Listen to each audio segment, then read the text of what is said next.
ఏపీలో టీడీపీ సర్కార్ ప్రతిపక్షాల కంటే మిత్రపక్షాలకే భయపడుతోందా? ప్రభుత్వాన్ని ఇబ్బంది పెట్టడంలో విపక్షాల కంటే మిత్రులే ముందుంటున్నారా? ఆ పరిస్థితిని కట్టడి చేయడానికి ప్రభుత్వం దగ్గర ఉన్న విరుగుడేంటి? అధికార పక్ష నేతలకు కేడర్ సూచిస్తున్న పరిష్కారాలేంటి? అసలు ఈ వ్యవహారానికి సంబంధించి పార్టీ పెద్దల మనస్సులో ఏముంది?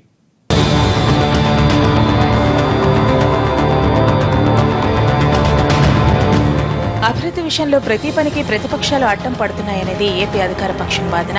పట్టిసీమ మొదలుకొని రాజధాని నిర్మాణం వరకు ప్రతి విషయంలోనూ ప్రధాన ప్రతిపక్షం వైసీపీ నుంచి వామపక్షాల వరకు ప్రభుత్వానికి అడుగడుగునా ఆటంకాలు కల్పిస్తున్నాయని టీడీపీ నేతలు పదే పదే ఆరోపణలు చేస్తున్నారు.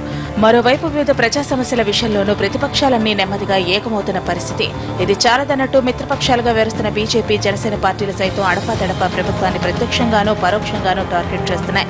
ఈ తరుణంలో ఏపీలోని మిత్రపక్షాలు ఏకమవ్వాల్సిన తరుణం ఆసన్నమైందనే భావన పార్టీ వర్గాల్లో వ్యక్తమవుతోంది.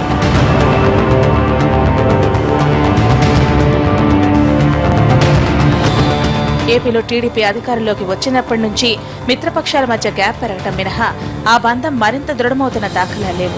ఆర్థిక ప్యాకేజీపై కేంద్రం ప్రకటన వెలువడటానికి ముందు టీడీపీ, బీజేపీల మధ్య మాటల యుద్ధాలు జరిగాయి.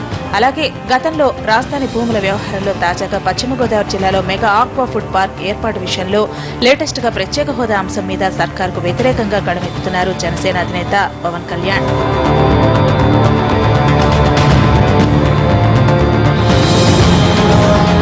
పరిస్థితి ఇదే విధంగా కొనసాగితే ఎన్నికల నాటికి ఈ గ్యాప్ మరింత పెరిగి అంతిమంగా ఓట్ల చీలకతో ప్రతిపక్షాలకు అడ్వాంటేజ్ అయ్యే ఛాన్స్ లేకపోలేదనేది పార్టీ సీనియర్ల ఆందోళన. ఆ క్రమంలో ప్రభుత్వం చేపడుతున్న పథకాలు, పాలసీ నిర్ణయాలపై మిత్రపక్షాలతో ఎప్పటికప్పుడు సమావేశాలు ఏర్పాటు చేసుకుంటే తప్పేం లేదనే అభిప్రాయం పార్టీ వర్గాల్లో వ్యక్తమవుతోంది.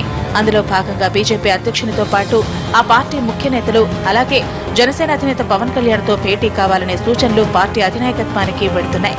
దీనిపై పార్టీ అధినాయకత్వం కూడా సీరియస్ గా ఆలోచిస్తున్నట్టు సమాచారం. అయితే ప్రస్తుతం జనచైతన్య యాత్రలు, సభ్యత్వ నమోదు కార్యక్రమంలో పార్టీ యంత్రాంగం, చంద్రబాబు, లోకేష్లు బిజీగా ఉండటంతో మిత్రపక్షాల భేటీ ఎప్పుడు పెట్టాలనే దానిపై ఆలోచన చేస్తున్నట్లు తెలుస్తోంది.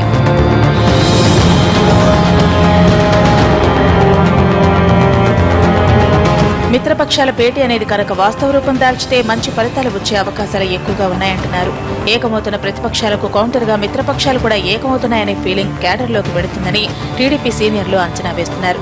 ఇదే సమయంలో ప్రభుత్వం కూడా ఏకపక్షంగా వెళ్లకుండా సంప్రదింపులు జరిపి ప్రజాస్వామ్యబద్దంగా వ్యవహరిస్తోందనే సంకేతాలు ప్రజల్లోకి వెళ్లడానికి ఆస్కారం ఉందంటున్నారు.